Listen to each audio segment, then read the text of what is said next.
गुरु पूर्णिमा का पर्व हिंदू संस्कृति का एक महत्वपूर्ण पर्व माना जाता है। ये परंपरा तब से चली आ रही है जब से भगवान कृष्ण भी गुरुकुल जाकर शिक्षा ग्रहण किया करते थे। हर वर्ष आषाढ़ शुक्ल पूर्णिमा को ये पर्व मनाया जाता है और इस दिन सभी शिष्य अपने गुरुओं की विधि विधान से पूजा करते हैं। लेकिन क्या आप जानते हैं कि इस परंपरा की शुरुआत आखिर कैसे हुई? वृंदावन के भागवताचार्य बद्रीश जी ने बताया कि आषाढ़ शुक्ल पूर्णिमा के दिन 18 पुराणों के रचयिता, जिन्होंने वेदों का संपादन करके 4 विभागों में विभाजन किया, ब्रह्मसूत्र के रचयिता और जिन्होंने महाभारत को लिखा, ऐसे महान महर्षि वेद व्यास जी का जन्म हुआ था। इसीलिए इस दिन को व्यास पूर्णिमा भी कहा जाता है। वेद व्यास जी ने संसार को महाभारत और पुराणों के जरिए जो ज्ञान दिया, उसके सम्मान में पूरे संसार ने उन्हें सर्वश्रेष्ठ गुरु का स्थान दिया और उनके जन्म दिवस को गुरु पूर्णिमा के रूप में मनाना शुरू किया। पूर्णिमा का पर्व ब्रज में भी बड़ी धूमधाम के साथ मनाया जाता है। गुरु पूर्णिमा के अवसर पर मथुरा के गोवर्धन में राजकीय मुड़िया पूर्णिमा मेले का भी आयोजित होता है। गुरु पूर्णिमा को ब्रज में मुड़िया पूर्णिमा इसीलिए कहा जाता है क्योंकि इसी दिन भगवान कृष्ण के अवतार श्री चैतन्य महाप्रभु के शिष्य सनातन गोस्वामी ने अपने एक देह का त्याग किया था। सनातन गोस्वामी जीवन के अंतिम समय तक गोवर्धन की नित्य परिक्रमा किया करते थे। सनातन गोस्वामी प्रभु के अनन्य भक्त थे, जिन्होंने वृंदावन के मदन मोहन मंदिर के विग्रह को भी प्रकट कर उसकी स्थापना की थी।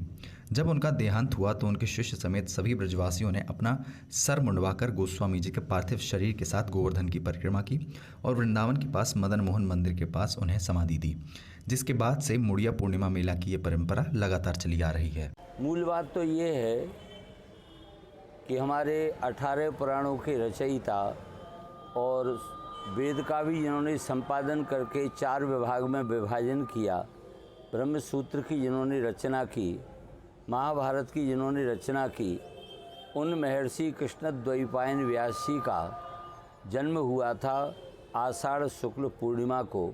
इसी कारण से हम उसको व्यास पूर्णिमा बोलते हैं। और चूंकि उन्होंने ज्ञान का बड़ा भारी भंडार सारे संसार को प्रदान किया, इसीलिए उनको श्रेष्ठ गुरु के रूप में आदर देते हुए उस पूर्णिमा को गुरु पूर्णिमा के रूप में भी हम लोग मनाते हैं। ये 5000 से ज़्यादा वर्ष इसको हो चुके हैं। जब व्यास जी महाराज का द्वापर के अंत होते होते अवतरण हुआ था। श्री व्यास जी महाराज साक्षात भगवान के ज्ञान कला विशिष्ट अवतार हैं। व्यास जी महाराज की महिमा में कहा गया है, अचतुर्वदनो ब्रह्मा। ब्रह्मा जी के 4 भुजाएं हैं, 4 हाथ हैं, 4 मुख हैं, लेकिन ये बिगड़ 4 भुजा और बिगड़ चतुर्मुख ये ब्रह्मा जी के स्वरूप हैं। ब्रह्मा जी का काम है सृजन करने का। इन्होंने अनेक शास्त्रों का सृजन करके ब्रह्मा जी के कार्य को पूर्ण किया है। दिवाहु रपरो हरि, इनकी 2 भुजाएं हैं और उसके बाद भी ये चतुर्भुज नारायण के समान है, भगवान श्री हरि विष्णु के समान है। भगवान विष्णु ने जिस प्रकार सृष्टि का पालन किया है, करते हैं, उसी प्रकार इन्होंने भी अपने शास्त्रों के द्वारा अनेक मर्यादाओं का, संस्कारों का और अनेक सद्गुणों का पालन करने के लिए और कराने के लिए स्वयं करते हुए संसार को प्रेरित किया है। वृंदावन का और ब्रज का भी इस गुरु पूर्णिमा से बहुत बड़ा रिश्ता है।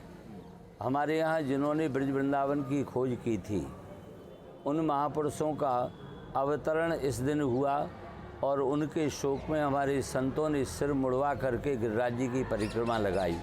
इसलिए हम उस दिन को गिरिराज जी की भाषा में मुड़िया पूर्णिमा के रूप में भी जानते हैं, जो हमारे ब्रजमंडल का एक बहुत बड़ा विशाल मेला होता है। एकादशी से लेकर के पूर्णमासी पर्यंत लाखों की संख्या में श्रद्धालु श्री गिरिराज जी आते हैं और वहाँ पर गिरिराज जी की परिक्रमा करते हैं, अपने मनोरथों को पूर्ण करते हैं। और हमारे वृंदावन में तो इस व्यास पूर्णिमा की, क्योंकि ये गुरुओं का ग्राम है, यहाँ पर घर घर जितने गोस्वामी वृंद हैं वो भी अपने परिकर के गुरु हैं, जितने भागवताचार्य हैं वो भी अपने शिष्यों के गुरु हैं, और जितने भी संत हैं वो भी अपने शिष्य और अनुगतों के गुरु हैं। तो हमारे यहाँ सद्गुरुदेवों की बहुत बड़ी यहाँ पर श्रृंखला है और उनकी पूजा करने के लिए बड़ी भारी संख्या में भक्तजन पधारते हैं। और इसीलिए यहाँ पर घर घर इस गुरु पूर्णिमा, इस व्यास पूर्णिमा महोत्सव को हम लोग बड़े धूमधाम से वृंदावन के सभी लोग मिलकर मनाते हैं। सौरभ पाल, न्यूज़ 18, मथुरा।